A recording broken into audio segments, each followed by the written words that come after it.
Welcome to the Tudor Dixon Podcast. The other day, I have to say, I was reading this article and I thought, this is crazy. The story about this family. The dad was a firefighter, and then come to find out after he was injured on the job and he ends up with a drug addiction through the pain meds, that he actually had a secret life as like this main mafia hit guy in Chicago. So he's known as like Kenny the Kid in Chicago, but his kids don't know anything. His wife doesn't know anything. And so I read this, and it's from the perspective of his son. His son has a podcast called Crook County because it was done in, I'm assuming, Cook County, Illinois. And so I'm like, well, I got to reach out to this guy. His name is Kyle Tekiela, and he's here on the show today. Thank you so much for being here. Thank you for having me. Appreciate it. Your story is wild. And I think, I'm one of those people that's always kind of had a fascination with, did this really ever happen? Was like, how serious is the mafia, and having grown up, I grew up in the suburbs of Chicago. So I was there when this was happening, and I think we think Al Capone happened a million years ago, but this was like the Al Capone group. Your dad was a part of this. Yeah, the mob was pretty much, at a peak power through the 60s, 70s, and 80s, and started to fall apart in the 90s. And then Operation Family Secrets was a huge federal investigation and sting that took down pretty much all the 5 families in the early 2000s, which, is 20 years ago, but still fairly recent. And so, yeah, my dad was deep in the mob during the time that they were still very much powerhouse in Chicago. So his story is like he gets recruited as a kid. He gets kicked out of the house at 16. At 17, he gets recruited to be kind of a hitman, right? Well, it didn't start out as a hitman. I mean, basically, he was a homeless kid. His mom kicked him out of the house at gunpoint because he was protesting their divorce that they were getting. And I mean, that just kind of tells you right away what kind of family environment that he was used to. So when he hit the streets, he was living out of his car, and, he's 17 years old. He doesn't really know what the hell to do with his life, and he doesn't have any assets. It's not like she gave him any money. So he was desperate, and he decided to rob this local drug dealer that he saw kind of running around, and figured that he can get some cash and some drugs and start a little drug dealing business. Unfortunately, this drug dealer was related. He was the nephew of one of the top capos in that part of Chicago. There's multiple crews all over the place. His crew was the Southside crew. He was the nephew, and when he robbed him, of course, the guy goes to his uncle and tells him what happened, and then they go and find him. And so Kenny's sitting at this restaurant, with all the stuff about 2 days later and feeling pretty good about himself. And then he sees these 2 Dagos walk up to him, and he knows it's all over at that point. And they basically question him, and he goes, "Did you rob my nephew?" And he goes, "Yeah." And he admitted to it and told him the story. And the guy thought he had spunk, and basically, instead of punishing him, invited him into the mob. I mean, it's an interesting situation because, like, okay, what could have happened? He probably could have ended up dying himself, or he goes into this life. And I feel like that's somewhat of a recurring theme as I listen to him speak on your podcast. And that's the interesting part about your podcast, is it's actually him speaking about this life. The recurring conversation that he seems to go back to is like, I didn't know what else to do. I kind of felt like I had to be in this. And yet the mom in me, the mom of today, here's your mom talking, and your mom is so frustrated. Like, how did this happen under my nose? And how did he choose this over our family? And it seems like there must have been a point when the family was doing well enough without this that he could have walked away. But can you walk away from the mob? That's exactly it. You can't.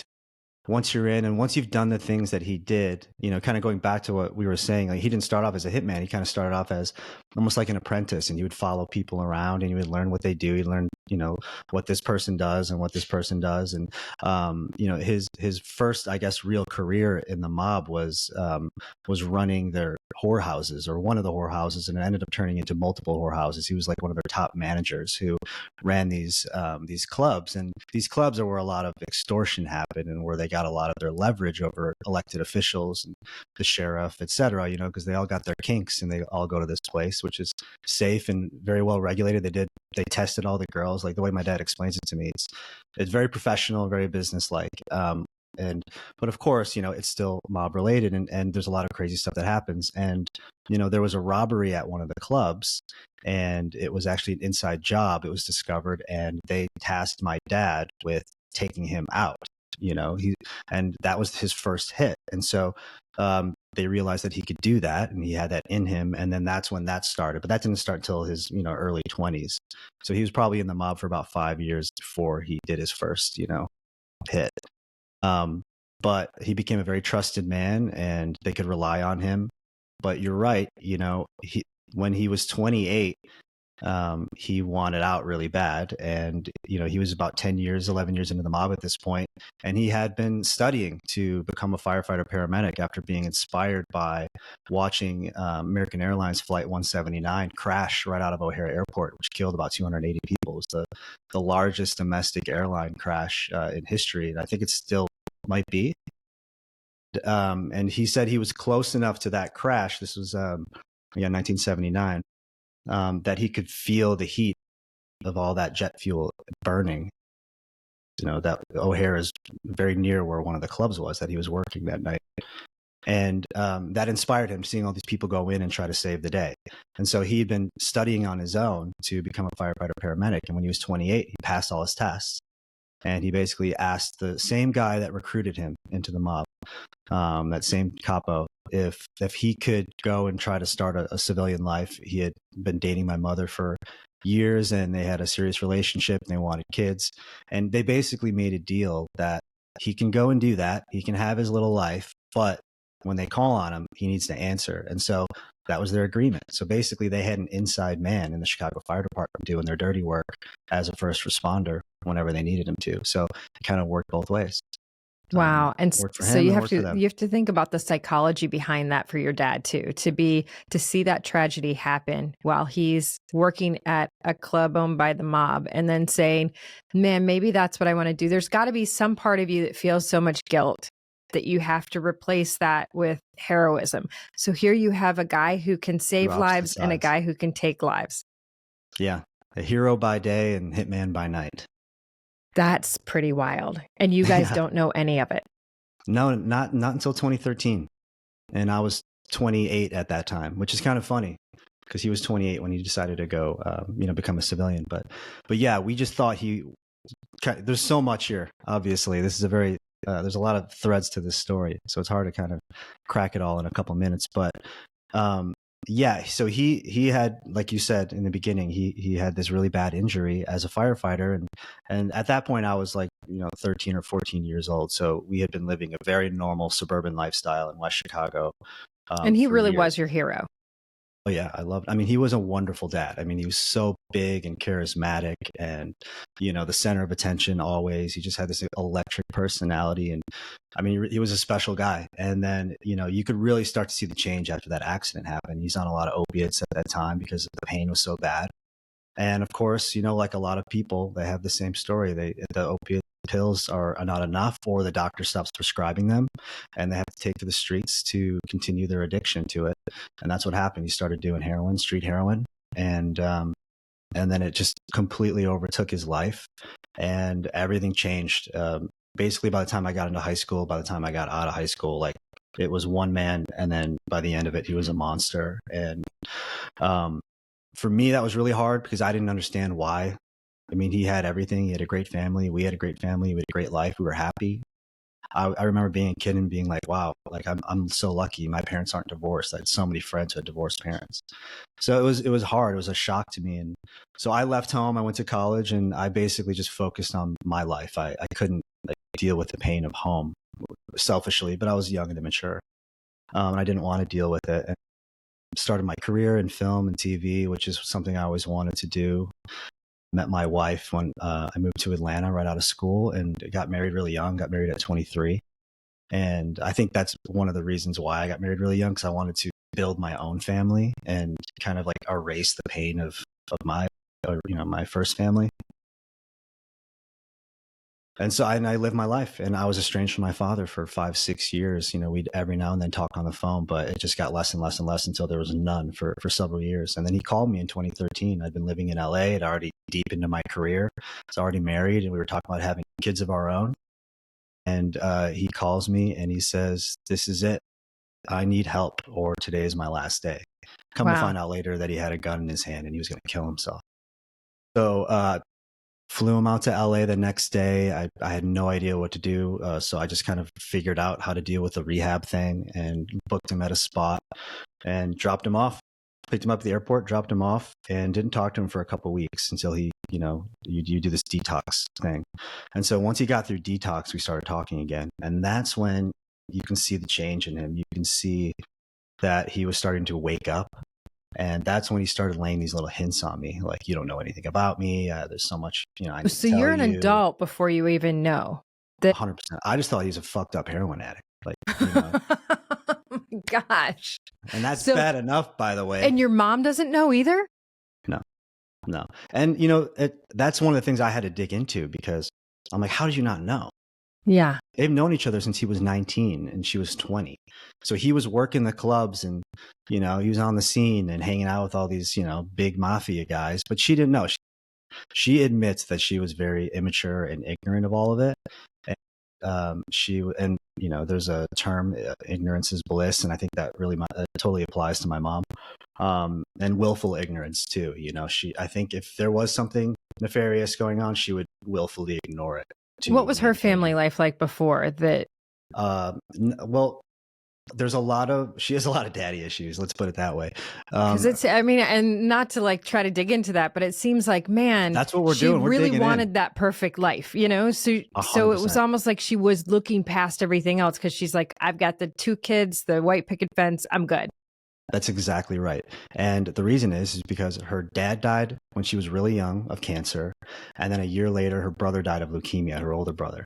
So the 2 men in her life, and she was probably 14, 15 when these 2 deaths happened, and completely shook her. Yeah, she 100% was looking for the perfect life and the perfect man, and to replace those 2 men that she lost way too young. And then you've got this guy, and when you do have these powerful friends, it seems like, wow, he's cool, he's got all this going on, and then he becomes a firefighter. But that to me, you said, well, then they had somebody on the inside.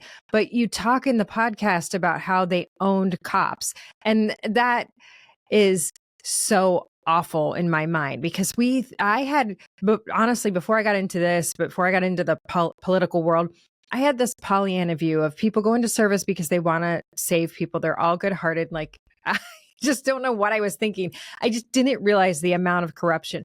But as I'm listening to this, I think about the corruption in Washington and the amount of, even when you talk about the whorehouses, I remember a few years ago, they were starting to expose that there was, I guess, essentially like a whorehouse, in a modern day whorehouse in the outskirts of DC. And a lot of the elected officials were using this, and they were all freaking out, like, they're going to expose us.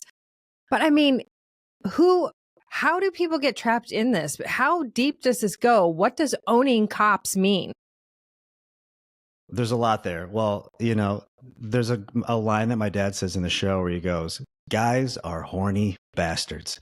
And and he's 100% right. They'll, and look, let's just be honest. A lot of the people that go into politics, they weren't the coolest kids in school. And I think they are trying to find that power, try to take it. Has been called the Hollywood for ugly people. So it kind of makes perfect sense, honestly. So yeah. And why do you think there's so many people in power that have to fuck their interns? Like, just go find a real woman. I'm not to say that she's not a real woman, but like, stop trying to use your power position to, get laid. I think it's disgusting. But yeah, that's why they go and find whorehouses, because, it's supposedly secret, and they can get their kinks out, and they can feel like big, powerful men or whatever. And they pay for it. And that's, of course, an asset that's going to be used against them by people on the other side, or even other governments or whatever. And of course, by the mob, so they can get leverage. So they took advantage of that, and they did it very, very successfully. But yeah, owning cops, it wasn't just through that, but it was through payola, I mean, like, it's not like police officers back in the 80s were making a lot of money. Right. So, they would pay them, of course. And also there are a lot of bad people back in the 70s and 80s. Um, Jeff Cohen, who is the Chicago Tribune reporter, who I kind of recruited to do commentary on the show, he's got a great take on this. He's like, a lot of the police officers up until the late 80s and early 90s were legacy police officers. Like, their grandfather was a police officer, their father was a police officer, now they're a police officer. And corruption goes way back, like, to the root of law enforcement, like the beginnings of organized law enforcement in every major city. It's like all payola, it's all, pay to look the other way. It's tons of corruption.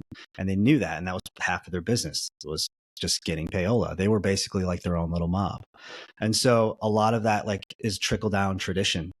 And so it's easy for them to get caught up in the mafia because they see, they see these guys giving them money to basically do things that they would do anyway. So of course they're going to do it.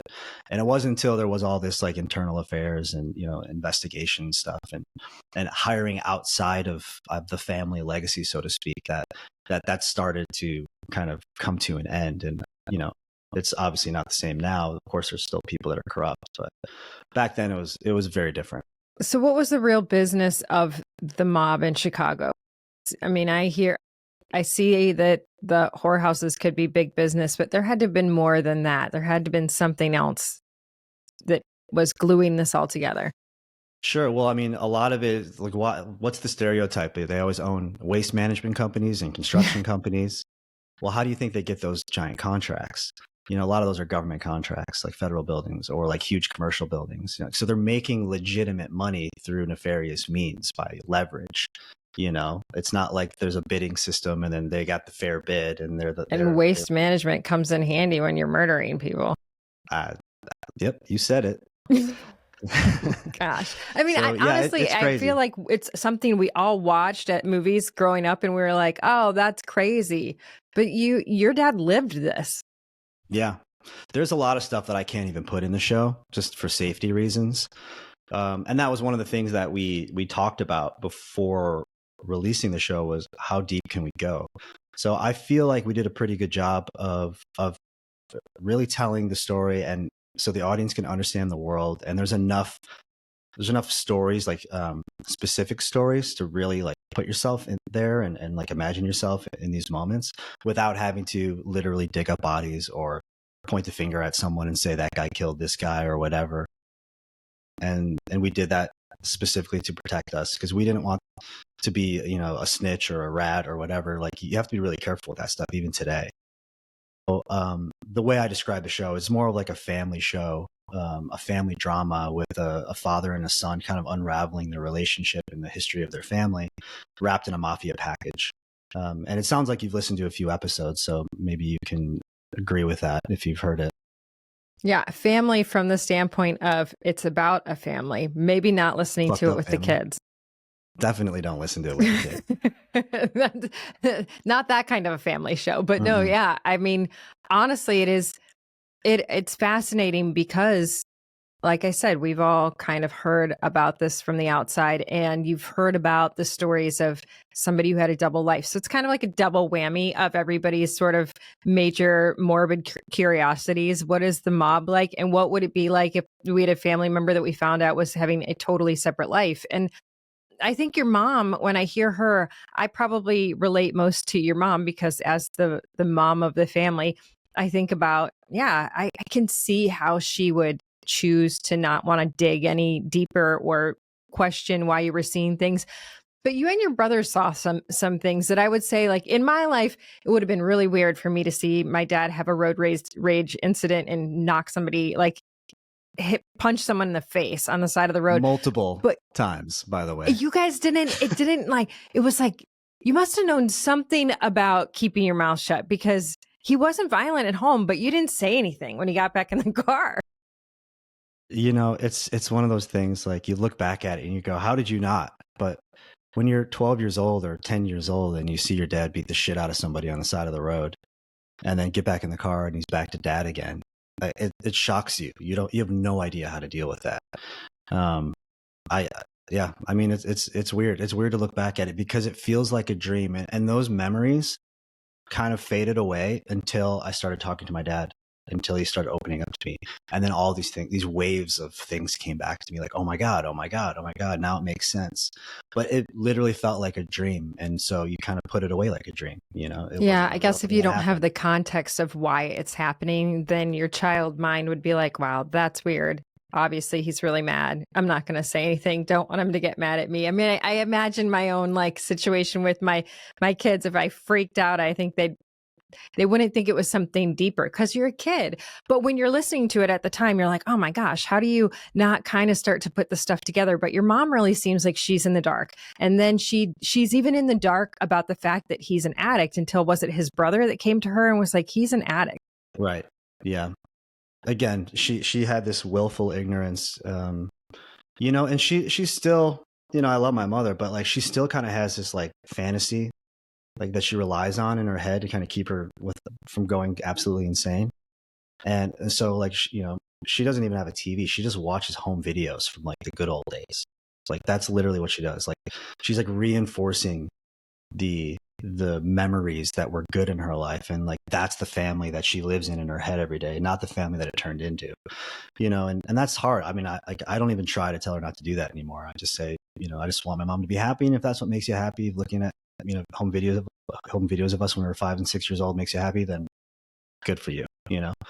So but you know, I think that goes back to her being completely destroyed by the two men in her life dying within a year of each other when she was 10, 11, 12 years old. I can't remember exactly how old she was, but Well, she and I'm was sure young. she saw him as a hero too, because here you have this life that you've always wanted. You can go out and say, my husband's a hero. He's legitimately a hero. He goes out and saves lives every day. He saved your life when you were young. That's right. She looked at him as like this bigger than life figure, and he seems like he was a bigger. You talk about him being very charismatic, and I imagine that helped him out quite a bit in his side business, in both businesses, you know, being, I mean, he was an attractive guy. I'm sure that people just kind of was like, they were probably drawn to him.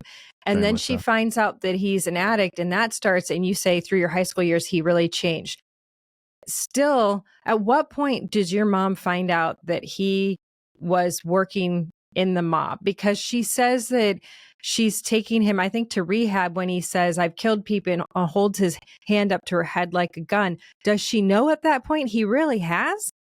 No, she just thinks he's fucked up on heroin and saying stuff and just basically being like as mean and evil as possible, So just to imagine what piss that's her like. off. That's the last time she saw him, right? Yeah. So Yeah. there's No, it's no messed up. closure there. No, no, it's taken a very, very long time and a lot of kind of hard, tough love on my part to kind of like wake her up and try to get her to move on and try to rebuild her life, because I mean, she just went through a serious depression after he finally like left the house and went into rehab, because now everybody's gone. Now it's like real, you know, like it's weird because it's a lot of psychology here and a lot of layers to it. But it's like as long as he was around, you know, maybe he would go back to the old Ken. Like there's a chance maybe he would be, you know. So it's like she kept holding on to this dream. Like again, she watches home videos from 25, 30 years ago of the good old days. Like that's what she wants that's what she wants her reality to be. So she keeps holding on to that. And so when he finally came to California and I put him into rehab, and then he starts telling me all these things, and then I have to have this conversation with my mom and be like, did you know this? And then that's when I start my investigation. Was once I find out from Ken when I'm 28 years old in 2013, then I have to go and ask my mom if she knew about any of this. And when she tells me she doesn't, then now I got to go ask his brother. And then the whole thing unravels. And that's kind of how this whole thing came together. This wasn't a podcast. It was an investigation of a son trying to figure out who the hell his family really is. And then, So does you know, anybody in the family know? Did no anybody one know? knew. So his brother, he has a twin brother, a fraternal twin brother. Oh, His wow. brother knew that he was working with mob people, like at a club, not that club, but like, you know, bartending at like a bar that they owned, that kind of stuff, hanging out with, you know, goofballs that he knew were connected, etc. But they had a very tumultuous relationship too growing up, with their own family, and there was a lot of separation there. So his brother's name is Rich. So he says in his interview is like, I didn't want to know. I didn't care to know. I didn't talk to Ken at that time. I didn't want to talk to Ken at that time. So whatever he wanted to do with his life, he could do. So there was a lot of like separation. And so people didn't dig. The only person that had a real opportunity to dig was my mom, and she didn't. So it's like Ken had this kind of like, open lane to do all this stuff because no one was pressuring him and no one was asking questions. And the other interesting thing too is being a firefighter paramedic, your work schedule is like 24 hours on and 48 hours off or somewhere in between. So there's a lot of time that he can go, I got another extra shift. So he's got a full 24 hours to go do whatever the hell he wants without any questions. So it's not like he worked a 9 to 5 and like, oh, where are you going? You staying late at the office? Like, no, he's gone for days without any questions. So it's just wild, man. It's like once you add up all the pieces, it's like it's like this crazy perfect situation, that is very unique and interesting. And sadly, it's my family. Are you mad? I'm mad that my younger brother had to go through high school with a monster of a father. He was at home during the worst of it. I'm mad that that my own son doesn't have a functioning set of grandparents. I'm mad that there isn't people in our lives, adults that we can look up to that are family members, really. My wife and I both, she's got kind of, not a similar situation. No one really has a similar situation. I was like, wow, that's hard to find.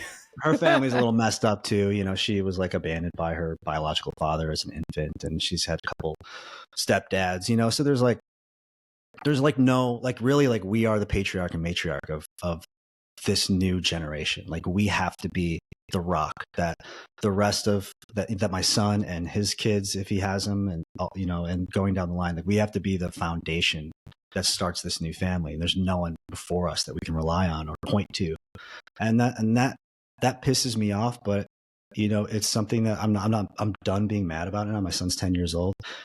My wife and I have taken on that role, and we're proud that we can craft, I guess, like a new family legacy out of the ashes of an old one. Do you ever feel like you're looking over your shoulder from your dad's past? No, I don't actually. There were times before where things were happening. Like when I was putting him through rehab and he was living closer to me in Los Angeles, he was using our address for like mail. And so like we'd get weird stuff, and every now and then we'd see like a car, and it was a lot of paranoia because we just found out all this shit. I'm not saying it was actually real and we were in any real danger, but it was a weird period of time where we didn't know what to think. We didn't know if he was still connected. We didn't know if any of this stuff was real at all. It was a very bizarre time. And I think all that stuff has kind of sorted itself out. And now we're at the point where, I'll tell you one story, and I think kind of encapsulates it, is that when the trailer for the show came out a couple weeks ago, it's the first time it's been announced to the world, right?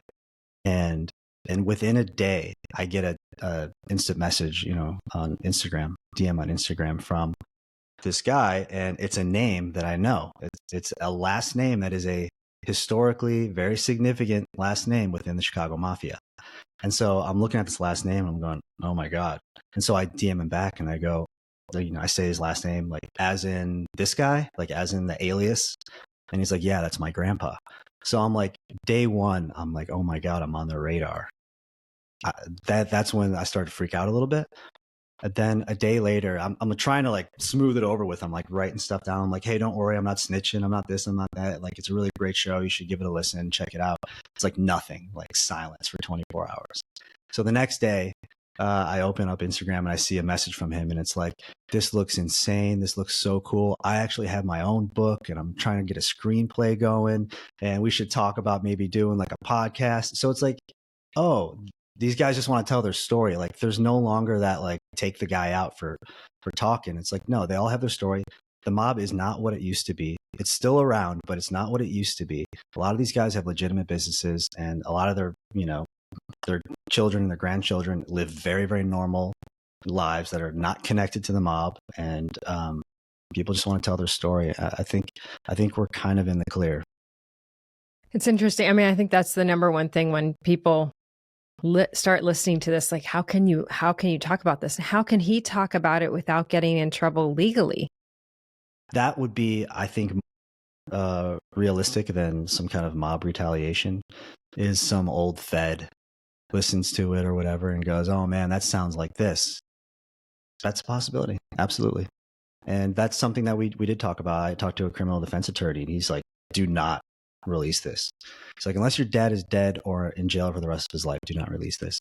And I played that clip for my dad and he said, look, I did what I did. I've made peace with it. And for him, he telling his story to me and kind of getting rid of all these secrets and opening up and like lifting that burden off of him that he's held on for so long is more important than anything, any kind of redemption that comes his way. He's not living a great life. Let's just put it that way right now. He's not living a happy life. He's a mess still. I think it would be a release actually if something happened. There's so much I want to dig into about his life, but I know that it's all there and I want people to listen to it. So it is the Crook County podcast. You really should listen to it. But I want to ask you I want to end on this. You said you grew up with this hero, like you loved him. He was bigger than life. Your mom thought he was great. Then there was the injury, which to me is interesting in and of itself, that this guy who was obviously living this wild lifestyle outside of your family home, what took him down was an injury. And the opioid crisis, really, it's like crazy to me that what would be happening if he had never had that injury? Would you know what would have happened to your family, And that, I mean, it's kind of twofold. You've got the mob, but you also have like, okay, really, this is an example of these families that have been torn apart by this opioid crisis as well, because your dad turned into a different person. So your dad was this great, amazing guy that you held in high esteem. In your high school years, then your brother's high school years, he turns into what you've described as a monster. Have you seen that charismatic guy return as a sober person, or is he totally changed? No, that guy, sadly, I think is dead. He's old, he's exhausted, he's not healthy, he's on a bunch of medications for a bunch of different things, and he's kind of barely hanging on. He goes in and out of like mental hallucinations even. It's bad. It's really ugly. And I feel sad. I feel really sad for him, but sadly that guy is dead. The old Ken is dead, and if he had never had that injury, I think he would have kept a secret for the rest of his life. Wow, that's wild. So tell people where they can listen. It's everywhere you get podcasts: Apple, Spotify, Amazon. It's currently the number 2 series out of all series right now on Apple Podcasts, and number 2 true crime on Spotify. It's doing really well, and I'm thrilled and humbled, and the responses that I'm getting from people when they text me or DM me, just off the charts. And I think you'll love it. Give it a listen. You will. I mean, and I do think it's unique in the fact that it is your journey and you take us along on your journey to learn more and just kind of pick the brains of your mom and your family members and your brother. And that, I have to say, I mean, I appreciate it, because I think your journey, although it is radical, like you said, your wife's life, it had similarities and trauma. I think anybody would look at this and go, man, that's crazy. But I like the way he did it. I like the way he talked about it, because it's hard to confront family. It is. But you know what? Once you get the strength to do it, it feels really good. And it clears it exercises a lot of demons. So yeah, I think one of the lessons, just to end this thing, is one of the takeaways of the show is that secrets do kill, and having open conversations about the hard truths, is the only way that you can have a very strong family and keep a strong family. If you can't talk about hard things, then it's all going to fall apart at some point. Powerful. Kyle Tekiela, thank you so much for coming on today. Thank you for having me, Tudor. Absolutely. Everybody check out Crook County. It is It is really very fascinating. And I thank you for joining this podcast. For this podcast and others, always go to TudorDixonPodcast.com, or you can head over to the iHeartRadio app, Apple Podcasts, or wherever you get your podcasts, and join us next time. Have a blessed day.